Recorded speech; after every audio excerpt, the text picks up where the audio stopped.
کیونکہ یزید کے بارے میں خبریں تھیں، بعض کہتے تھے شراب پیتا ہے. حضرت مفتی محمد تقی عثمانی صاحب کا انہوں نے فرمایا ہے کہ کسی مستند روایت سے ثابت نہیں ہے شراب پینا. روایتیں ہیں مگر کوئی اوتھینٹک روایت نہیں ہے. تو اب نتیجہ کیا نکلا کہ حضرت حسین رضی اللہ تعالیٰ عنہ کے پاس کوفہ سے خطوط آئے. کوفہ کا گورنر تھا ابن زیاد، وہ بھی یزید کا آدمی تھا، بڑا ظالم آدمی تھا وہ. اہل کوفہ کے خطوط آئے کہ آپ آ جائیں یہاں پر، یہاں سب لوگ آپ کے ہاتھ پر بیعت کرنے کے لیے تیار ہیں. حضرت حسین کا خیال یہ تھا کہ اگر یہ سب تیار ہیں تو یزید کی حکومت بغیر لڑائی کے، بغیر بڑے قتال کے، مسلمانوں کے خون خرابے کے بغیر ختم ہو سکتی ہے. آئی بات سمجھ میں؟ جو انفارمیشن آپ کو ملی تھی، جو نالج آپ کو ملی تھی، وہ نالج غلط تھی.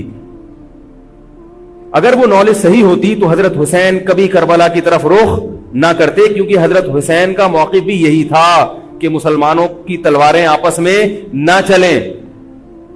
حضرت حسین رضی اللہ تعالیٰ عنہ کے پاس جب 50 سے زیادہ خطوط آئے ہیں اہل کوفہ کی طرف سے کہ آپ آئیے، آپ آئیے، آپ آئیے، تو پہلے حضرت حسین رضی اللہ تعالیٰ عنہ نے اپنے رشتہ دار جو آپ کے چچزاد تھے مسلم بن عقیل، ان کو بھیجا.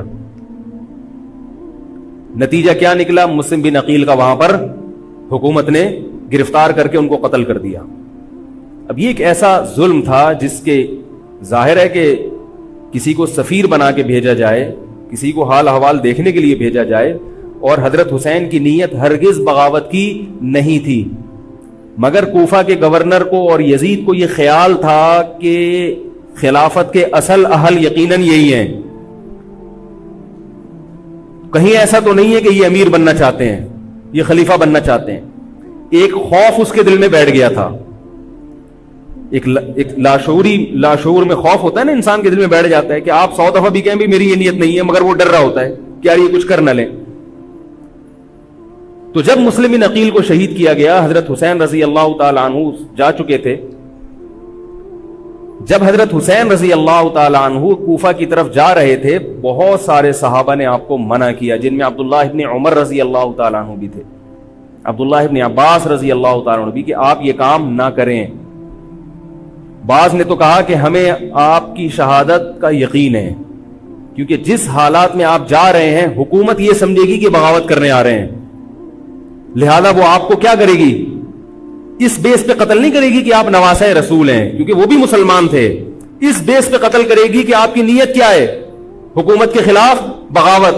تو ان کے پاس ایک اپنے آپ کو برحق ثابت کرنے کے لیے ایک دلیل ہوگی کہ حکومت کا باغی جو بھی ہو اسے کیا کر دو؟ قتل.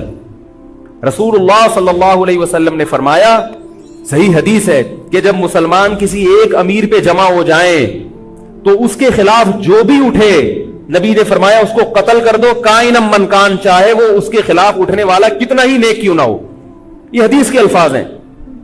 حضرت حسین کا موقف یہ تھا کہ میں نے ابھی تک یزید کی خلافت اور حکومت کو تسلیم نہیں کیا، لہذا میں اس وعید میں داخل نہیں ہوں.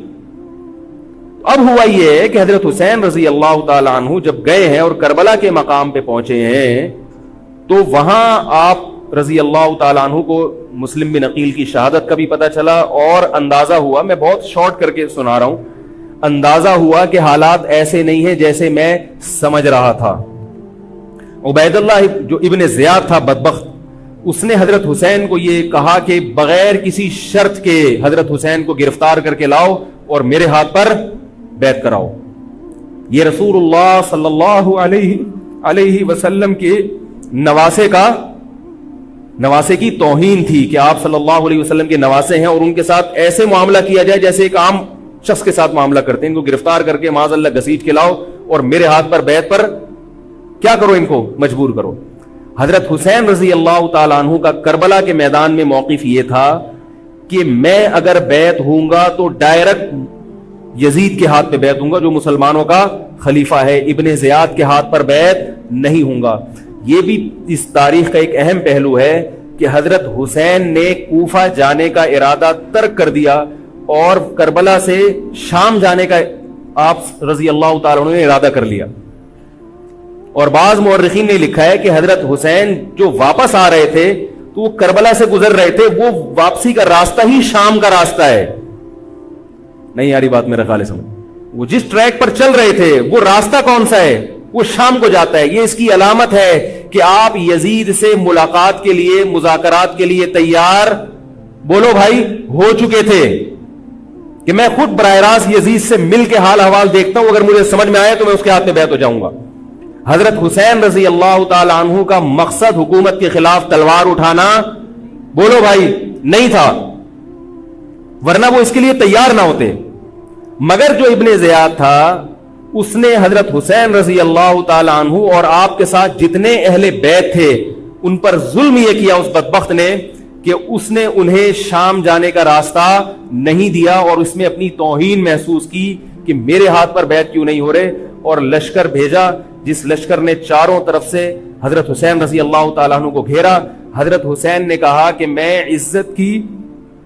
عزت کی جو موت ہے اس کو ذلت کی زندگی پر ترجیح دیتا ہوں. کوئی بھی غیرت مند ہوتا تو اس وقت یہی کرتا کہ بھئی جب میں اپنے دعوے سے بھی دستبردار ہو گیا اور میں شام جانے کے لیے بھی تیار ہو گیا، اب میرا راستہ روکنے کی کیا حقیقت ہے.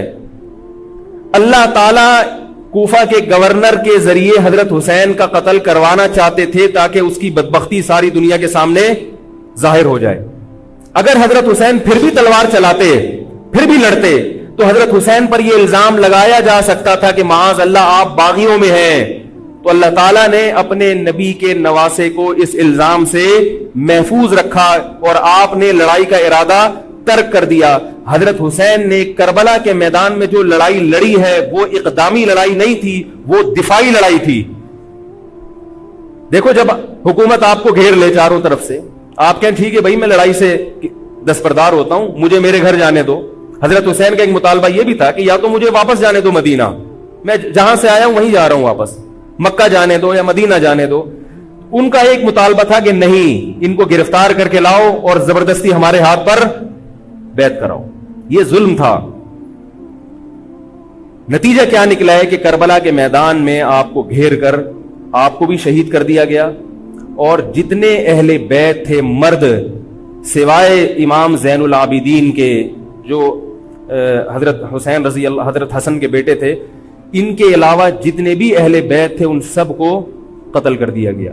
اور یہ اسلامی تاریخ پر ایک بدنما داغ ہے یہ واقعہ کہ ایک اسلامی حکومت تھی اور اس کے اسلامی حکمران تھے، اور ان حکمرانوں کے ہاتھوں محمد صلی اللہ علیہ وسلم کے نواسے کا سر جو ہے وہ گردن اڑائی گئی ہے. مجھ سے خدا کی قسم یہ الفاظ ادا نہیں ہو رہے، میں اپنے جذبات پہ بہت زیادہ کنٹرول کر رہا ہوں. وہ منظر کیا ہوگا کہ جب نبی صلی اللہ علیہ وسلم کے نواسے، آپ صلی اللہ علیہ وسلم کے نواسے کی گردن اڑائی گئی ہوگی. تو یہ بہت ایک اسلامی تاریخ میں ایک بدترین واقعہ ہے. لیکن بات یہ ہے کہ جب یہ واقعہ ہو گیا اور قتل کر دیا گیا، باقی جتنے بھی جو زندہ بچے تھے اہل بیت وہ یزید کے پاس لے جائے گئے. روایات میں آتا ہے کہ یزید نے ان کا اکرام کیا اور ان کو عزت کے ساتھ تحفے تحائف دے کر واپس کیا. یہ جو کربلا کے واقعات میں جو ظلم کی داستانیں اضافی بیان کی جاتی ہیں، اس کا مستند تاریخی روایات سے کوئی ثبوت، بولو بھائی، نہیں ملتا. اب لوگوں نے اپنی دکانیں چمکا لی ہیں، پانی نہیں تھا، کئی دنوں سے کھانا نہیں ملا. صحیح روایات سے ثابت ہے کہ حضرت حسین رضی اللہ تعالیٰ عنہ کربلا کے میدان میں وضو کر کے نماز پڑھتے تھے، تو پانی تھا تو. اور بعض نے یہ کہا کہ اہل بیت کی عورتوں کی عزتیں اچھالی گئی ہیں. آپ اس طرح کی باتیں کر کے اہل بیت سے محبت کا اظہار کر رہے ہو یا ان کی توہین کر رہے ہو؟ بولو بھائی. اگر کوئی عزت دار پاک دامن عورت ہو، بالفرض اس کی عزت پہ ڈاکہ ڈلتا ہے، بالفرض، تو آپ اس بات کو چھپاؤ گے نا، آپ جھوٹ بولو گے، بولو گے نہیں بھائی اس کی عزت پہ کوئی آنچ نہیں آئی ہے. کیونکہ جب عورت کی عزت کو آپ کوئی تار تار کر دے اور آپ ممبر پہ بیٹھ کے اس کو بتا دو، تو وہ عزت تار تار ہونے سے اتنی بے عزتی نہیں ہوگی جتنی اس بات کو بیان کرنے سے اس کی بے عزتی ہوگی. حقیقت یہ ہے کہ کسی مستند روایت سے ثابت نہیں ہے کہ اہل بیت کی عورتوں کی عزتوں کو اچھالا گیا. وہ نبی کے گھرانے کی عورتیں تھیں، ان کا ناخن بھی کوئی نامحرم مرد نہیں دیکھ پاتا تھا. دوپٹہ اتر گیا زینب کا اور زینب کی چادر چھن گئی، یہ سب غلط ہے، یہ سب من گھڑت باتیں ہیں. چونکہ وہ بہرحال مسلمان تھے جو حضرت حسین کے خلاف لڑ رہے تھے, ظالم تھے, اس میں کوئی شک نہیں ہے. اس سے بڑا ظلم اس کائنات میں ہوا نہیں ہوگا کہ ایک شخص جو اپنے آپ کو مسلمان کہتا ہے اور وہ نبی کے نواسے کو قتل کر دے اور اہل بیت کو قتل کر دے. اسلامی سیاست میں اتنی گندی تاریخ ہمیں کبھی بھی نہیں ملتی. حضرت عثمان کا بھی قتل ہوا, وہ بھی بہت بڑا ظلم تھا, مگر یہ ظلم اس ظلم کی نوعیت سے بڑھ کر تھا, کیونکہ حضرت عثمان کا قتل حکومت کے ہاتھوں نہیں ہوا ہے, باغیوں کے ہاتھوں ہوا ہے. یہاں حضرت حسین کا قتل کس کے ہاتھوں ہوا ہے؟ حکومت کے ہاتھوں ہوا ہے, جس پر لوگ بیعت کر چکے تھے.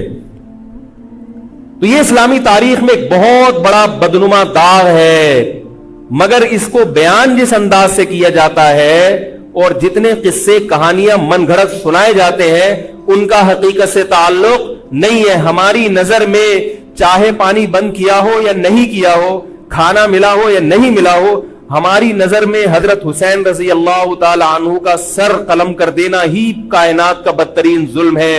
یہی ایسا ظلم ہے کہ جس پر جتنا غم کیا جائے کم ہے. غم منایا نہیں, غم کیا جائے. منانا الگ چیز ہے, غمزدہ ہونا الگ چیز ہے. لیکن جو آگے اس میں تڑکا لگایا جاتا ہے اس کا حقائق سے تعلق بولو بھائی نہیں ہے. یہ دکانیں ہیں جو چمکائی, اس میں سب برابر ہیں, شیعہ بھی سنی بھی. بہت سارے سنی علماء بھی کربلا کے واقعے کو بہت ہی بھیانک انداز سے بیان کرتے ہیں, اور مقصد کیا ہوتا ہے؟ پبلک کو رلانا.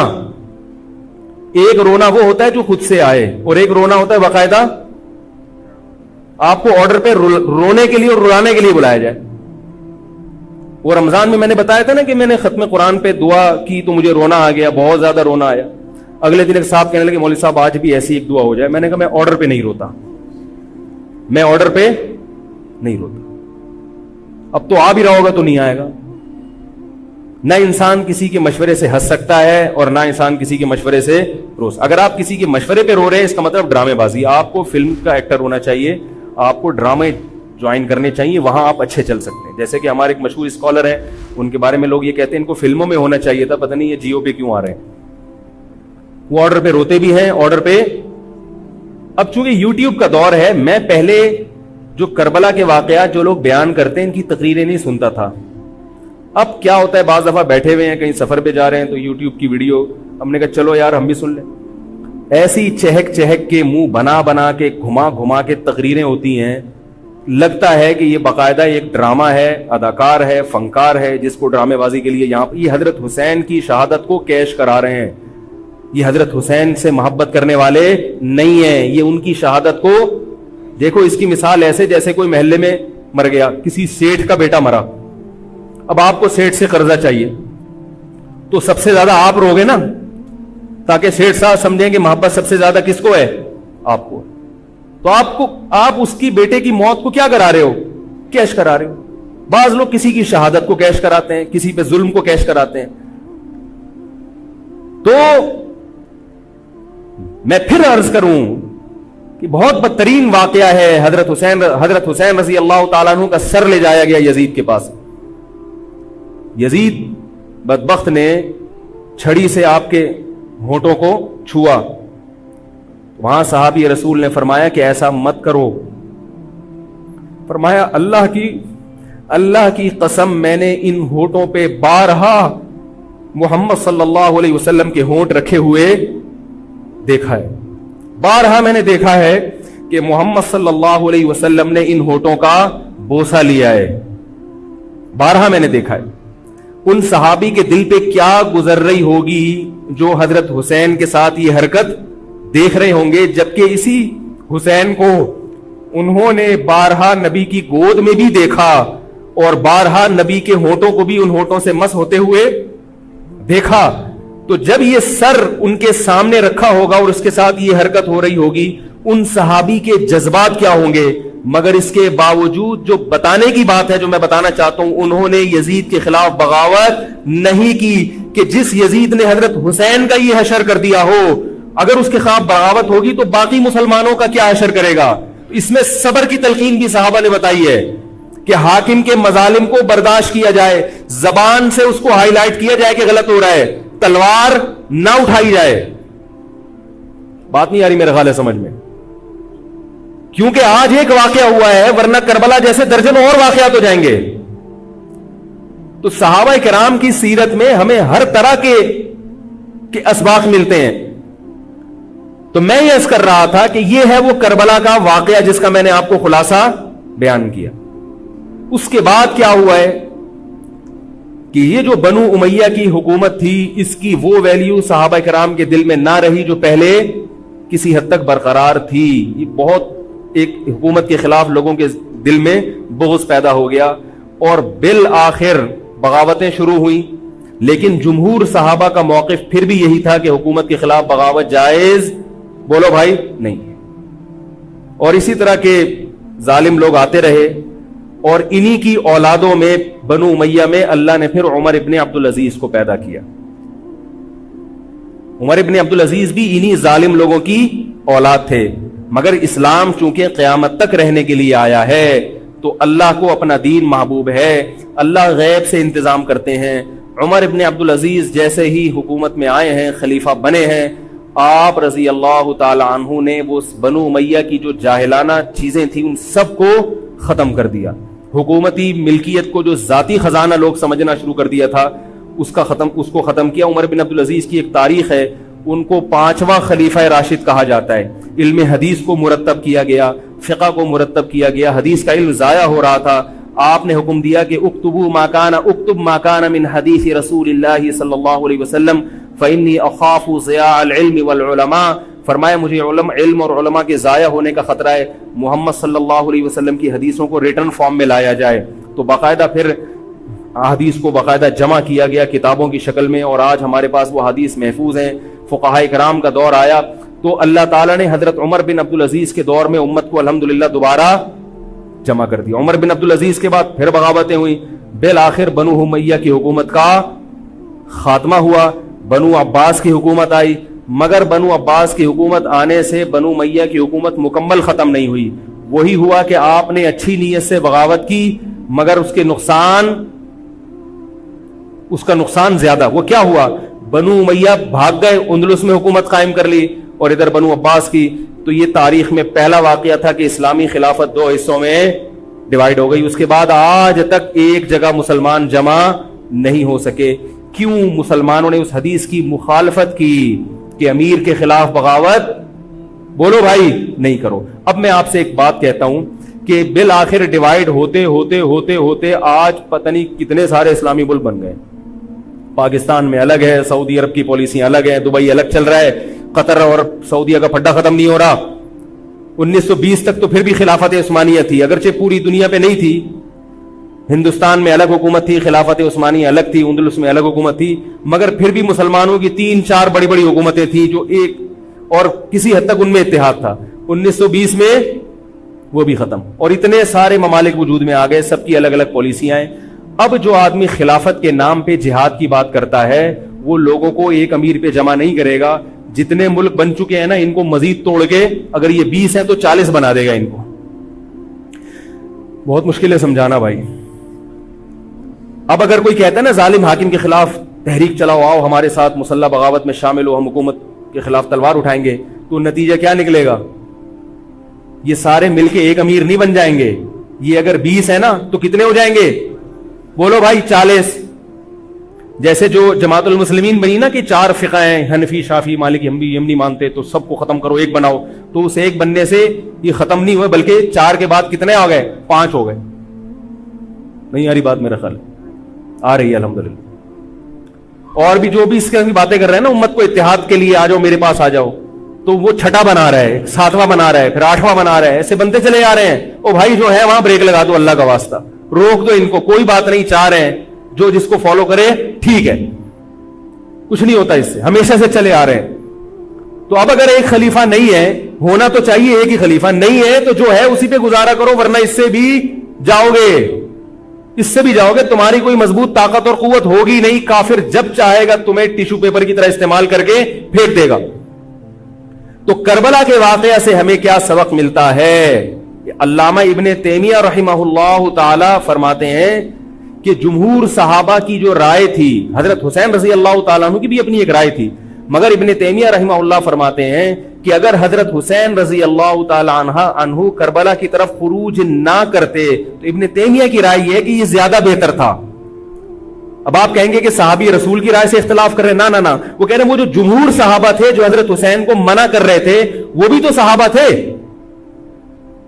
حضرت حسن بھی تو صحابی تھے. حضرت حسن نے حضرت معاویہ کے خلاف لڑائی نہیں لڑی.